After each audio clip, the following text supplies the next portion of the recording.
அஸ்ஸலாமு அலைக்கும். ஒரு இம்பார்ட்டண்ட்டான முக்கியமான ஒரு வீடியோ வந்து இன்றைக்கி நான் பைக்கில் போகல எங்கள் வீட்டுக்கிட்ட தாண்டிக்கு பீஸா ஹாட் முன்னுக்கு இது 3 குட்டியலும் 3 பொடியம்பாரும் கை பிடிச்சிக்கணும். 3 கப்பல் பீஸா ஹாட் உள்ளுக்கு இது திண்டுட்டு வெளியே வர நீ அந்த குட்டியல் 3 வந்து ஷோல் போட்டு சல்வார் கொடுத்து டெனிம் கொடுத்து கிளாஸ் பேக் வந்து பின்னுக்கு போட்டுக்கணும். 3 குட்டியலும் மாஸ்க் போட்டுக்கணும் தான் நின்று.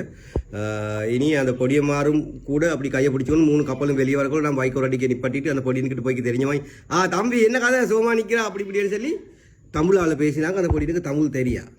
அப்புறம் அந்த குட்டி ஒன்றுக்கிட்ட கேட்டேன், நீங்கள் எங்கே அடி சொல்லி தமிழால் அதில் நான் பெல்மாடுல்லன்னு சொன்னேன்.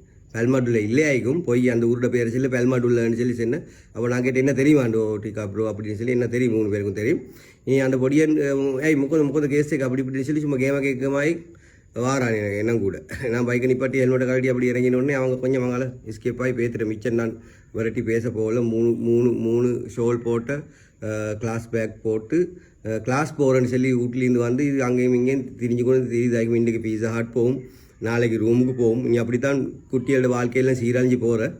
இனி இது 3 பேரும் சிங்கள மீடியம் படிக்கிற O லெவல் சரி A லெவல் சரி செய்த வயசு குட்டியல் 3 கிளாஸ் போகிறேன்னு சொல்லிக்கணும் வீட்டுக்கு சொல்லிக்கணும் வந்து இப்பொடிய மாறட்டும் பீஸா ஹாட்லேயும் KFCலேயும் அங்கேயும் இங்கேயும் கையை பிடிச்சி கொண்டு இது தெரிஞ்சு கொண்டு நிற்கிற. இப்படி தான் வாழ்க்கையில் நாசமாக போகுது. இனி கிளாஸ் போகிறேன்னு சொல்லி வீட்டில் சொல்லி கொண்டு வெளியே வர புள்ளையோட உம்மை வாப்பா மாறு இது கொஞ்சம் தலைக்கெடுங்கோ.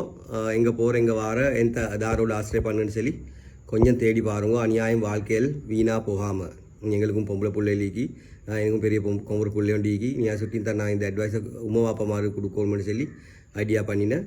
நீ ஓகே பார்த்து கேட்டு நடந்துக்கோங்க. சரி.